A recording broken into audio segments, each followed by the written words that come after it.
그 내가 한 얘기 그 잘 좀 생각해 보시라니까. 바다에 던진 물건 줍는 거.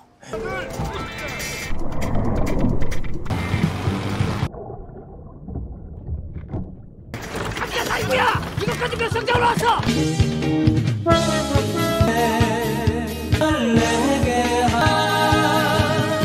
내겐 생각을 좀 해보셨어? 이고지고 헤엄치다 빠져 죽어. 아니 형님! 형님! 그게 배달이야. 얼마나 답답하면 니를 따로 불러 이런 얘기를 하겠냐. 그래도 일단은 아버지가 허락을 하셔야 이게 뭐. 아니 금괴 배달이 애들 장난이니? 바로하고 편하게 잔 날이 없어. 밀수 잡는다고 알고 있어. 물건 다 올라왔어!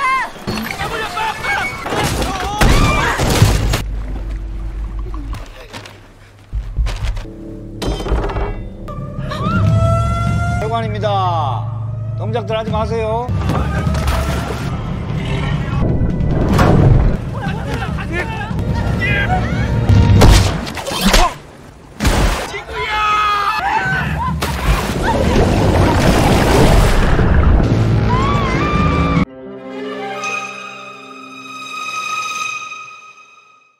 Selamat datang di Gadgetener, Korea, Japan, Thailander. Tempatnya cerita alur film Korea, Jepang, dan Thailand. Balik lagi di segmen cerita film Korea.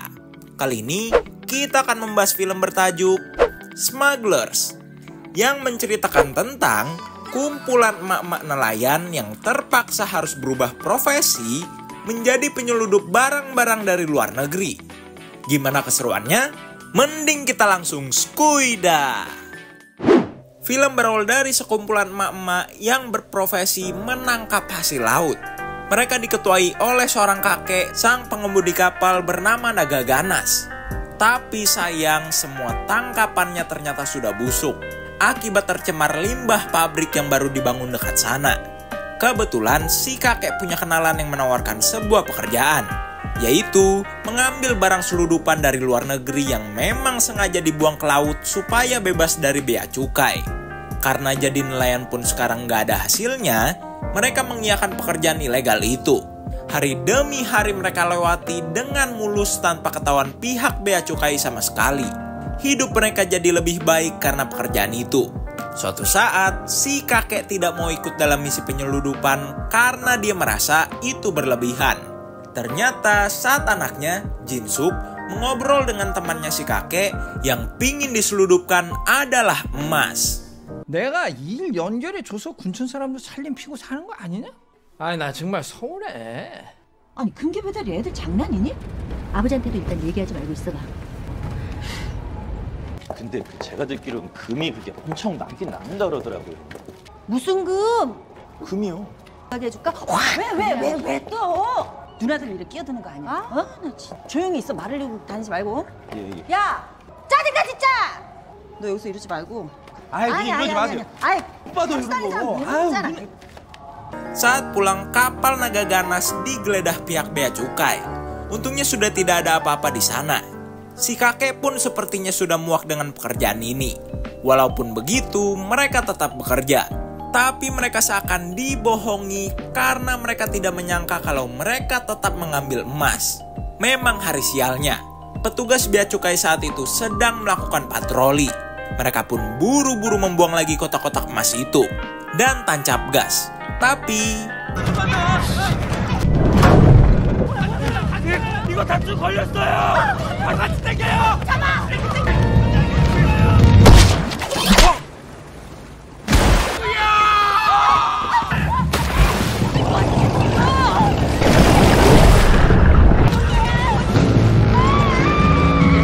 adik Jin-suk dan ayahnya meninggoy tergiling baling-baling kapal. Mereka semua diamankan pihak bea cukai. Tapi ada satu orang yang berhasil melarikan diri, yaitu Chunja. Mereka semua dipenjara. Tapi entah, Jin-suk malah mendapat hukuman yang lebih berat daripada yang lainnya. Mulai beredar gosip kalau Chunja yang sengaja melapor ke bea cukai. Lalu dia dapat imbalan dan kabur ke Seoul. 2 tahun kemudian, Chunja berhasil menjadi seorang penjual pakaian branded ilegal di Seoul. Tapi hari ini adalah hari sialnya. Dia ditangkap oleh orang suruhan pesaingnya, yaitu seorang mantan tentara bernama Kwon. Dia adalah tipe orang yang tidak segan-segan membunuh orang yang mengganggu bisnis penyeludupannya. Karena takut banget bakal dibunuh, Chunja pun bernegosiasi. Dia tahu kalau ada barang Sersan Kwon yang sulit untuk diseludupkan. Chunja pun menyarankan jalur yang sekiranya lebih aman untuk menyeludupkannya, yaitu Kuncheon, kampung halamannya. Beralih ke Kuncheon, Jin-suk sudah keluar penjara. Mereka tetap menjadi penyeludup barang. Si pelayan kedai Okbun akhirnya menjadi pemilik kedai. Chunja mencari informasi melalui dia. Dan sekarang kita tahu kalau yang menjadi bos mereka adalah Dory, yang dulunya seorang anak bawang di kapal si kakek. Si kampret ini jadi kaya, sedangkan para emak-emak cuma diberi upah pas-pasan. Hari itu Chunja langsung menemui Dory, bernegosiasi tentang penyeludupan yang akan dilakukan Sersan Kwon. Karena melihat lampu hijau, dia langsung memberi kabar ke Sersan Kwon. Saking melaratnya, para emak-emak sampai membuka jasa cuci baju sebagai pekerjaan sampingan. Saat sedang mencuci, tiba-tiba mereka mendapat kabar kalau Chunja ada di markas Dory. Kedua sahabat ini reunian.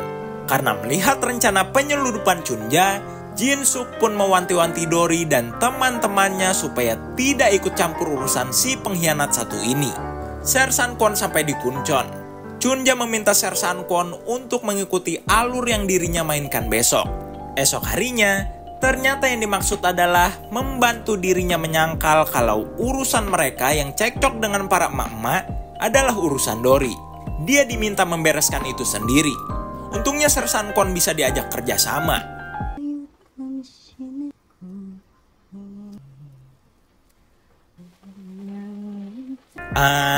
Ternyata rambut palsu toh. Saking melaratnya, teman sepekerjaan Jin-suk sampai-sampai harus mengambil isi perut ikan yang harusnya dibuang untuk dijadikan lauk makan keluarganya. Malam itu Chunja datang menemui Jin-suk, menanyai apakah dia betulan percaya tentang rumor kalau Chunja yang melapor mereka 3 tahun lalu. Chunja kecewa karena sahabatnya ini percaya begitu aja. Besoknya, teman sepekerjaannya yang paling melarat itu terkena musibah. Kakinya putus digigit hiu saat cari bahan makanan. Karena kasihan dengan keluarganya, sebagai teman yang baik, Jin-suk menurunkan egonya dan akan bekerja sama dengan Chunja. Si ketua bea cukai ini ternyata sudah mengintai pergerakan Chunja dan Sersan Kwon dari beberapa hari yang lalu. Pada saatnya tiba, kedai Okbun digeledah. Semua barang seludupan disita. Dan ternyata kenapa penggeledahan ini mendadak sekali?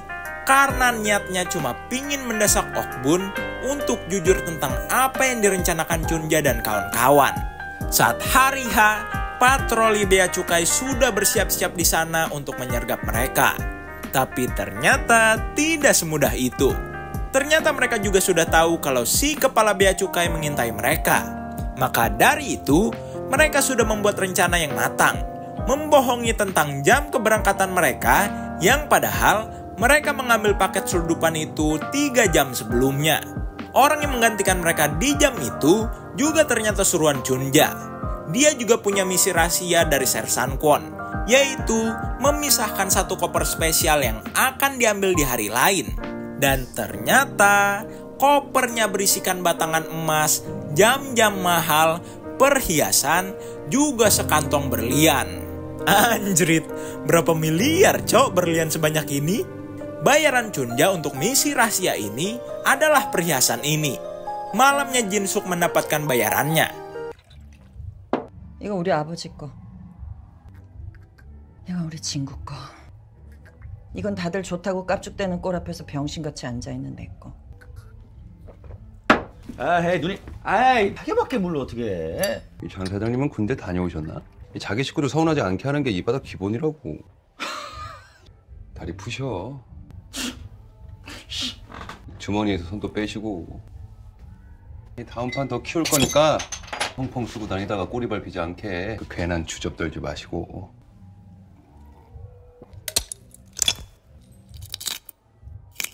Sinting, semua uang hasil kerjanya benar-benar diberikan pada keluarga temannya. Dan saat pingin pulang,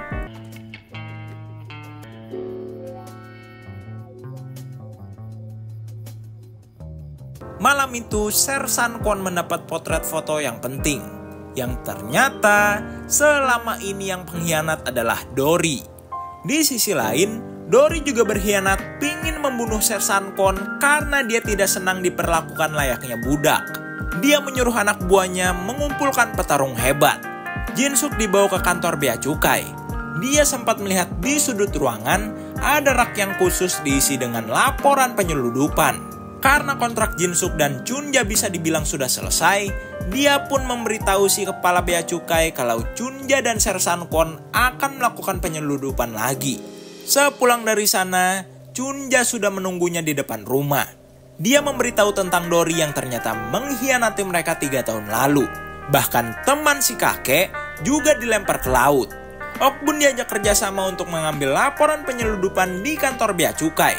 Dan ternyata benar, Dory bekerja sama dengan si kepala bea cukai untuk mengambil semua seludupan emas itu dan tidak dimasukkan ke dalam laporan. Korup ternyata bapak satu itu. Jin Suk menyesal karena selama ini dia percaya kalau Chunja yang mengkhianati mereka.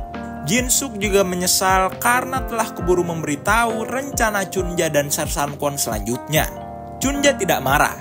Dia malah mengajak Jin Suk untuk balas dendam ke Dory dan kepala bea cukai itu. Semuanya mulai bergerak. Dory mulai melancarkan aksinya untuk membunuh Sersan Kwon.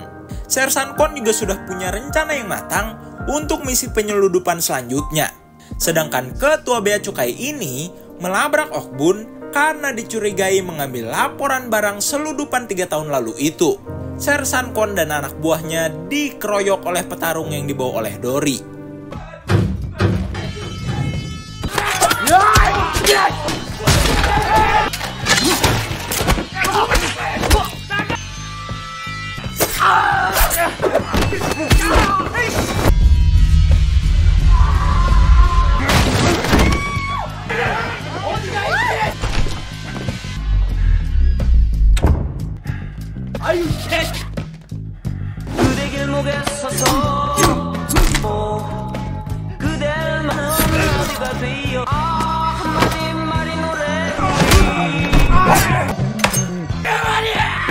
Dan pada akhirnya Sersan Kwon tumbang.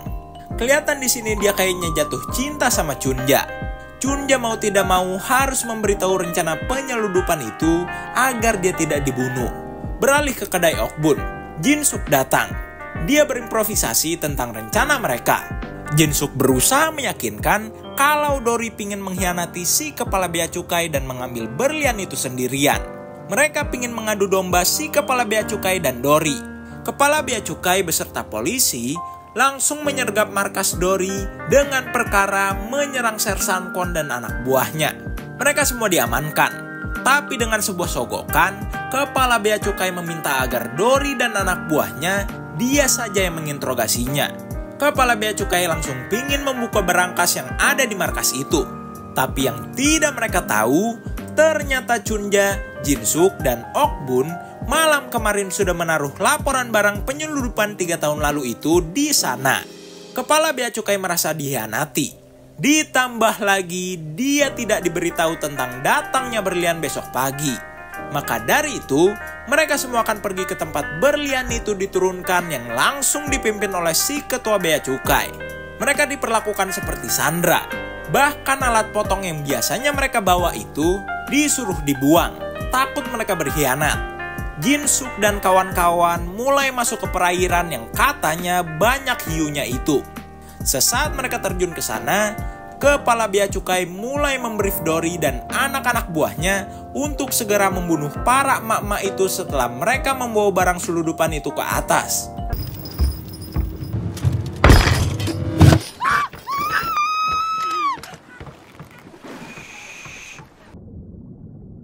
고마당 너도 땀 흘려 일하는 가치를 좀 알아야 돼. 아 뭐해 일 안 하고. 발목 잡아! Emang gila anjir ini bapak-bapak. Belum juga barang-barangnya dibawa ke atas, mereka sudah diburu oleh anak buah Dory. Tapi untungnya para emak-emak ini lebih berpengalaman di air. Hiu mulai berkeliaran.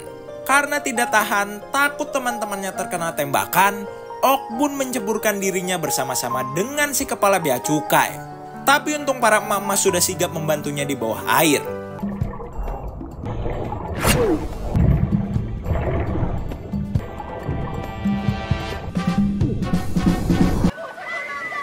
빨리 배로 가야 돼. 상어가 돌아다녀.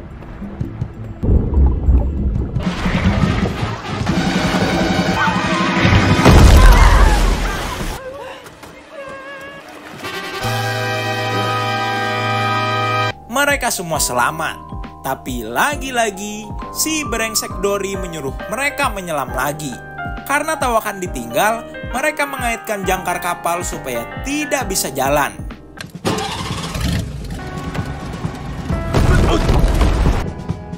이라리안! 이라!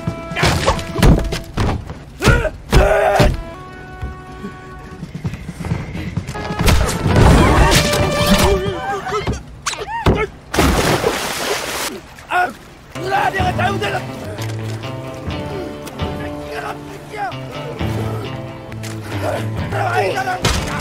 말이 많아, 씨부랄 놈의 새끼가.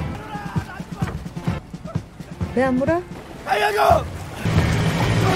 아유, 개쌍년들!